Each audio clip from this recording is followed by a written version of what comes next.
이번에 그 아까 여러분 보신 비디오 보면서 깜짝 놀랐는데 2007년이에요. 2007년. 연도로 따지니까 17년 전인데 2007년은 저한테 어떤 해냐면 제가 유학 마치고 한국으로 귀국해서 장신대 이제 제가 교수로 들어간 게 2007년 9월이거든요. 근데 이제 전 목사님이 그때 이제 하신 세미나인데 이야기하시는 걸 제가 쭉 들어보면서 놀라는 게 여기서 노아의 홍수하고 그다음에 홍해바다 건너온 거하고 그다음에 세 번째로 할례 이거를 그 세례와 연결시키시는 거죠. 그렇게 해서 이제 세례는 곧 죽음 우리가 죽고 다시 태어나는 탄생하는 그 모티브가 있기 때문에 탄생의 연합이라고 하는 그 주제로 이 세 가지를 다루시는 건데 사실 2007년에 저는 이거 생각도 못했습니다. 홍해바다 뭐 노아의 홍수 이거 정말 대단한 통찰력이세요. 그래서 뭐 노아의 홍수에 대해서는 이미 전 목사님께서 비디오에서도 상세하게 다 설명하셨고 앞에 두 분이 또 설명하셨기 때문에 제가 더 이상 언급하는 것은 시간 낭비일 것 같고 저는 그래서 이 홍해바다 건넌 사건만 조금 더 조명을 한번 해보고 싶은데 그러니까 홍해바다 건넌 사건이 이제 노아의 방주 사건과 거의 버금가는 그런 사건으로 볼 수 있다 이렇게 말씀하신 거죠. 그래서 고린도전서 10장 1, 2, 3, 4절인데 거기서 이제 바울이 고린도전서 10장 1절 볼까요? 형제들아 너희가 알지 못하기를 내가 원치 않으니 우리 조상들이 다 구름 아래 있고 바다 가운데로 지나며 모세에게 속하여 다 구름과 바다에서 세례를 받고 이렇게 되죠. 그래서 홍해바다 건너온 것을 세례받은 것으로 바울이 그렇게 설명하는데 그렇다면 바울은 왜 이렇게 생각했겠느냐 하는 거죠. 제가 그래서 이거 조금 이제 연구를 더 해보니까 출애굽기 14장 21절 출애굽기 14장 21절에 보시면 홍해바다가 이제 갈라지는 장면인데요. 모세가 바다 위로 손을 내어 민대 여호와께서 큰 동풍으로 밤새도록 바닷물을 물러가게 하시니 물이 갈라져 바다가 마른 땅이 된지라 이렇게 되어 있죠. 바닷물이 갈라졌다. 요 대목을 70인역 헬라어로 읽으면요. 어떻게 됐냐면 바닷물이 그때 사용된 동사가 스키조라는 동사인데 스키조는 이렇게 갈라지다라는 뜻도 있는데 그 찢어지는 거예요. 찢어지고 두 개로 이렇게 나눠지는 거예요. 찢어지는 거. 스키조 됐다. 그래서 헬라로 에스키스테 이렇게 되었습니다. 근데 요 동사가요. 갈라져라고 사용된 요 동사가 신약 성경에 어디서 나오냐면 성소의 휘장이 찢어지는 그 사건에서 동일한 동사가 사용됩니다. 마가복음 15장 38절. 마가복음 15장 그러니까 마태 아니고 막 15장 38절. 이에 성소 휘장이 위로부터 아래까지 찢어져 들이댔나. 그 찢어져라고 하는 요 동사가 스키조 동사인데 요게 출애굽기에서 물이 갈라져 똑같은 동사입니다. 그런데 이제 마태복음 27장 51절에도 똑같은 동사가 사용됐고 성소 휘장이 찢어졌다. 누가복음 23장 45절에서도 똑같아요. 성소 휘장이 찢어졌다. 똑같은 동사예요. 그런데 요 성소의 휘장이 찢어진 사건 그리고 이 물이 갈라진 사건 그러니까 성소의 휘장 찢어진 거는 예수께서 십자가에서 죽으실 때 일어난 사건이잖아요. 근데 요 두 가지를 연결해서 설명하는 그게 어디 나오냐면 히브리서 10장에 나와요. 히브리서 10장 19절부터 보면 히브리서 10장 19절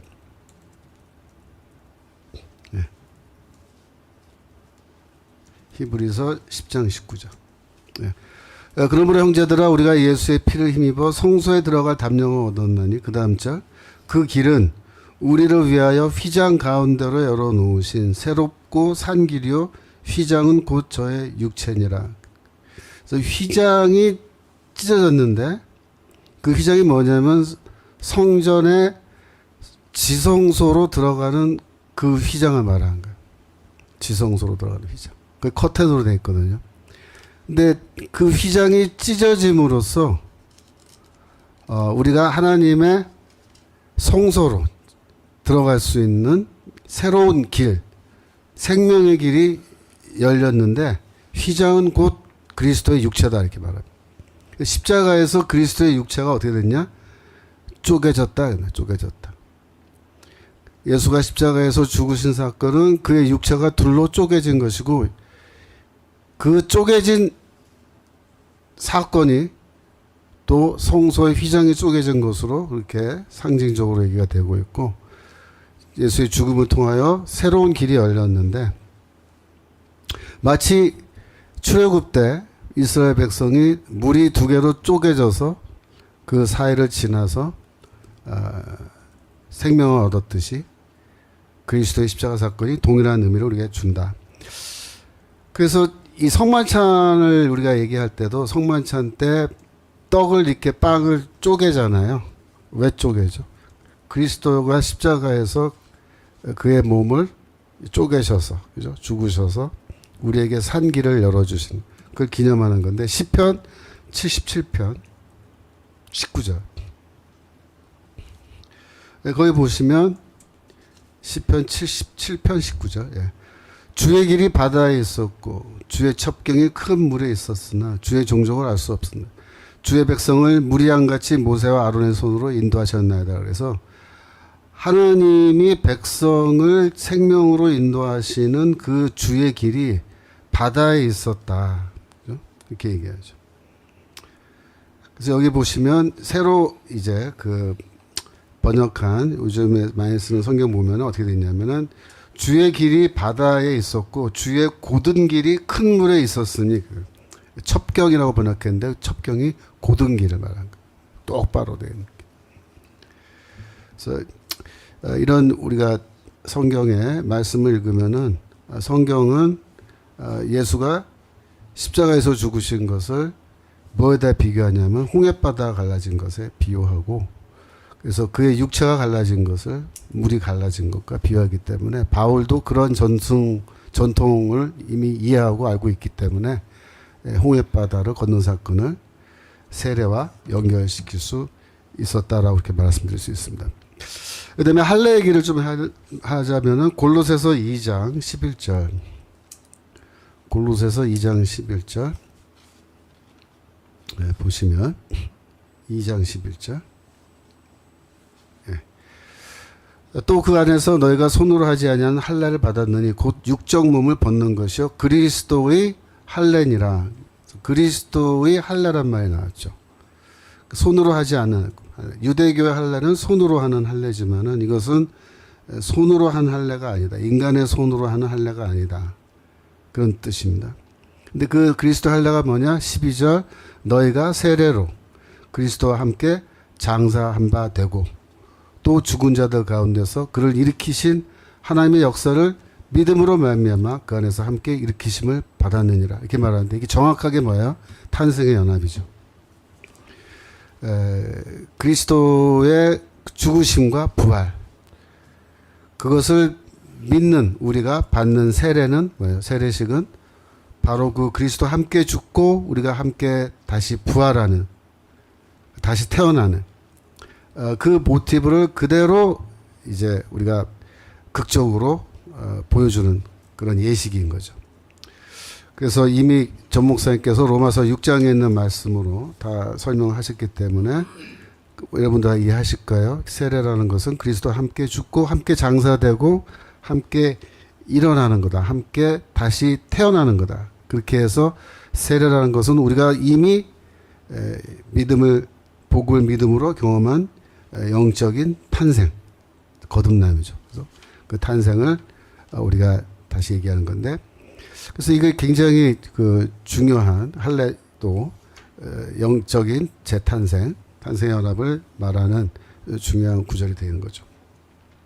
그 다음에 이제 그 예수 그리스도의 탄생에 대한 말씀하셨는데 여러분들이 그 전 목사님의 설교를 다 들으셨다고 할 때 어떤 분들은 이거 중요한 대목인데 이거 다 놓치신 게 있을 것 같아서 제가 다시 한번 좀 강조 말씀드리는 건데 뭐냐면 갈라디아서 4장 4절 말씀하셨어요. 갈라디아서 4장 4절. 때가 참에 하나님이 그 아들을 보내사 보여주세요. 여자에게 나게 하시고 율법 아래 나게 하시고 이 구절을 이제 말씀하시면서 이 구절을 뭐하고 연결시키셨냐면은 창세기 3장 15절. 창세기 3장 15절. 내가 너로 여자와 원수가 되게 하고 너는 뱀이죠. 너의 후손도 여자의 후손과 원수가 되게 하리니 여자의 후손은 내 머리를 상하게 할 것이요 너는 또 그의 발꿈치를 상하게 할 것이니라 라는 이 말씀과 연결을 해서 설명하셨거든요. 근데 이게 또 굉장히 놀라운 통찰력이에요. 저도 깜짝 놀랐습니다. 야, 2007년에 전 목사님이 이걸 벌써 이야기를 하셨다는 건요. 전 목사님이 성경을 이렇게 읽는 또 해석하는 눈이 진짜 앞서 나가 계신다. 저는 뭐 2007년도에 아직 이거 저기 이런 방식으로 해석하는 접근도 못할 시절입니다. 네, 전 목사님 그때 이렇게 말씀하셨는데 이게 왜 중요하냐면은 이게 성경학자들이 뭐라고 얘기하냐면은 예를 들어서 토마스 슈라이너라는 미국 그 서든 베프티스트 신학교의 유명한 바울 신학자 있어요. 우리나라에도 그의 바울 신학책이 많이 번역되어 있는데 슈라이너가 쓴 성경 신학이라는 책이 있습니다. 그 책에서 창세기를 설명하는 첫 번째 챕터에서 슈라이너가 이렇게 얘기해요. 이 성경 말씀, 그 창세기 3장 15절 이거는 여인의 후손과 뱀의 후손이 미래의 인간 역사에서 계속해서 충돌하고 싸우고 전쟁을 하는 그걸 예견하는 그런 예언의 말씀인데 하나님의 말씀인데 여인의 후손은 결국 누구냐? 예수 그리스도다. 그래서 예수 그리스도의 등장이 결국은 결정적인 사탄에 대한 승리가 되고 그 이후에 예수 그리스도를 통해서 태어난 탄생의 연합이죠. 탄생의 연합을 통해서 태어난 그리스도인들이 앞으로 그들의 삶을 통해서 악의 세력과 계속해서 투쟁하고 싸워간다라고 하는 그 주제를 말한 거다라고 하는 건데 그게 갈라디아서 4장 4절에서 바울이 특별히 예수가 여인의 몸을 통해서 여자에게서 태어났다라는 거를 말하는 그 대목에서 이게 암시가 된 거예요. 여러분 생각해 보세요. 아니, 태어나면 다 여자에게서 태어나지 남자에게서 태어난 사람이 세상에 누가 있어요. 근데 바울이 여기서 특정을 하는 거예요. 여자에게 나게 하시고 아들을 보내사 여자에게 나게 하시고 이게 무슨 뜻이냐? 바로 창세기 3장 15절을 염두에 두고 이렇게 쓴 거라고 정광훈 목사님 말씀하신 건데 매우 정확한 성경 읽기입니다. 요한계시록 12장에 보시면은 이 주제가 더 확장돼서 나타나요. 12장 있죠. 계시록 12장 1절. 1절. 예, 1절. 하늘에 큰 이적이 보이니 해를 입은 한 여자가 있는데 그 발 아래는 달이 있고 그 머리에는 12별의 면류관을 썼더라. 2절. 이 여자가 아이를 베어 해산하게 되며 아파서 에서 부르짖더라. 그래서 여인의 후손이 이제 태어나는 장면이에요. 근데 3절 보시면 하늘에 또 다른 이적이 보이니 보라 한 큰 붉은 용이 있어 머리가 7이여 뿔이 10이라 그 여러 머리에 7 면류관이 있는데 4절 그 꼬리가 하늘의 별 3분의 1을 끌어다가 땅에 던지느라 용이 해산하려는 여자 앞에서 그가 해산하면 그 아이를 삼키고자 하더니 그래서 보세요. 여인의 후손이 태어나려고 하는 장면인데 뱀의 이 옛뱀이죠. 옛뱀 용이 벌써 이거를 알고 그걸 막으려고 하고 그 아이가 태어나면 삼키려고 하는데 그죠? 5절 여자가 아들을 낳으니 이는 장차 철장으로 만국을 다스릴 남자라. 시편 2편에 나오는 거죠. 철장으로 원수도로 때려잡는 메시아. 하나님이 시온에 세운 메시아. 그죠?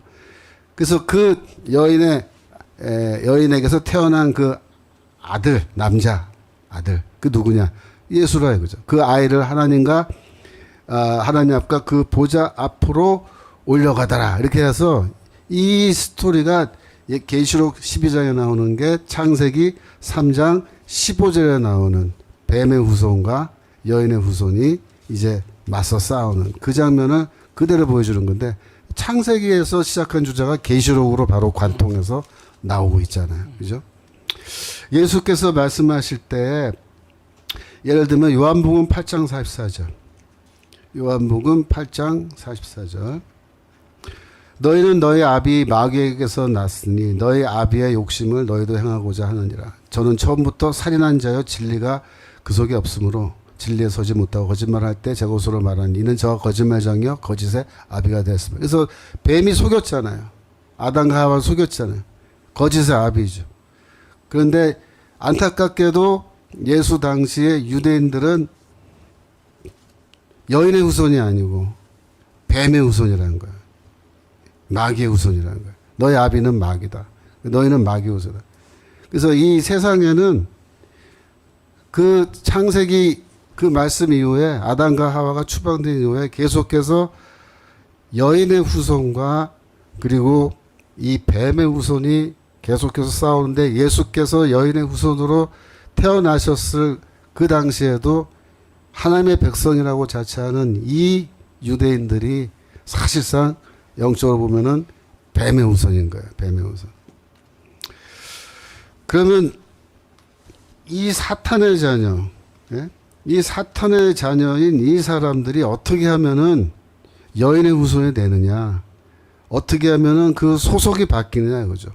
이게 뭐냐면 예수 그리스도의 복음을 믿고 그리스도와 더불어 탄생의 연합을 하여 새롭게 태어나는 그 사람들이 누구냐? 그게 바로 여인의 후손의 백성이 되는 거예요. 그게 바로 우리죠. 예수 그리스도의 제자들인 겁니다. 그래서 이 그리스도와 탄생의 연합을 통해서 우리가 태어나면은 우리가 이 땅에서 처음에는 뱀의 후손으로 태어났을지 모르지만은 사탄의 자녀로 태어났을지 모르지만은 우리가 그리스도의 자녀가 되고, 그래서 누가복음 10장 18절. 누가복음 10장 18절. 예수께서 이르시되 사탄이 하늘로서 번개같이 떨어지는 것을 내가 보았노라. 내가 너에게 뱀과 전갈을 밟으며 원수의 모든 능력을 제어할 권세를 주었으니 너희를 해할 자가 결단코 없으리라. 그렇게 말씀하셨는데 여러분 보세요. 여기에 뱀과 전갈을 밟는다. 뱀을 밟는다. 그렇게 돼 있잖아요. 뱀을 밟는다. 그죠? 이건 뭐야? 창세기 3장 15절에 보면은 너는 여자의 후손은 내 머리를 상하게 한다. 그죠? 여인의 후손은 뱀의 머리 상하게 한다. 어떻게 상하게? 발로 밟아서. 그죠? 그리고 뱀은 그의 발꿈치를 상하게 한다. 그렇게 돼 있잖아요. 그 얘기만. 그래서 이 예수의 말씀도 제자들에게 그렇게 말해요. 너희가 이제는 뱀을 밟을 수 있는 그런 능력을 내가 너에게 줬으니까 가서 뱀의 머리를 밟아라. 악한 세력들 싸워서 그들을 압도하라. 그렇게 얘기하는 거예요. 로마서 16장 20절에 보시면 로마서 16장 20절 바울이 로마서 마지막 부분에 인사말 하는데 평강의 하나님께서 속히 사단을 너희 발 아래서 상하게 하시리라. 이것도 바로 창세기 3장 15절에 그 말씀을 염두에 두고 한 거죠. 그죠? 그 다음에 요한계시록 12장 17절. 요한계시록 12장 17절 보시면 용이 여자에게 분노하여 돌아가서 그 여자의 남은 자손 곧 하나님의 계명을 지키며 예수의 증거를 가진 자들로 더불어 싸우려고 바다 모래 위에 섰더라 그랬습니다. 양쪽 진영이 대치하고 있는 거예요. 이쪽에는 용이 옛 뱀이죠. 사탄이 이게 탁 버티고 있고 이쪽에는 그 여인의 남은 자손입니다. 누굽니까? 우리 기독교인 참된 그리스도와 탄생의 연합을 통해서 태어난 그리스도의 백성들이 이 마지막 일전을 하기 위해서 진을 치고 바닷가 모래 위에 딱 서 있는 장면이에요. 근데 이 장면을 여러분 이렇게 보시면요, 저는 솔직히 이 말씀을 보면서 머릿속에 떠오르는 장면은 뭐냐면 광화문. 광화문이 바로 이 장면이에요. 예? 예수의 증거로 갖긴 자들이 이쪽에 한쪽에 진을 치고 서서 마지막 최후의 일전을 준비하고 서 있는 거고 저쪽에서 이 여인에게 분노하는 그리스도에게 분노하는 그죠? 이 용이 사탄의 세력이 누굽니까? 이재명과 함께하는 그 주사파 세력들, 그들이 진을 치고 거기에서 마지막 최후의 일전을 지금 준비하고 있는 그런 시점인데, 대한민국의 현재 상황이 꼭 그렇지 않습니까? 그래서 이 탄생의 연합을 통해서 우리가 정말 그리스도와 더불어 함께 죽고 함께 다시 태어나는 그런 경험을 하는 그런 건데, 성경의 말씀 보면은 우리가 정말 사탄의 이 머리를 밟아서 그들을 제압하고 승리할 수 있는 그런 권세를 예수께서 우리에게 주셨다고 하는데, 정말 그런 영적인 권능을 가지고 우리가 이 싸움에 나아가야 되는 거예요. 그러니까 우리가 정말 이 싸움은 혈과 육의 그런 육체의 싸움이 아니고 크게 보면 영적인 싸움이고, 계시록 12장에 나오는 그러한 영적인 전쟁이라고 생각하시고 우리가 다시 한번 이 전쟁에, 이 전투에 임해야 될 줄을 믿습니다. 네, 감사합니다. 네, 감사합니다.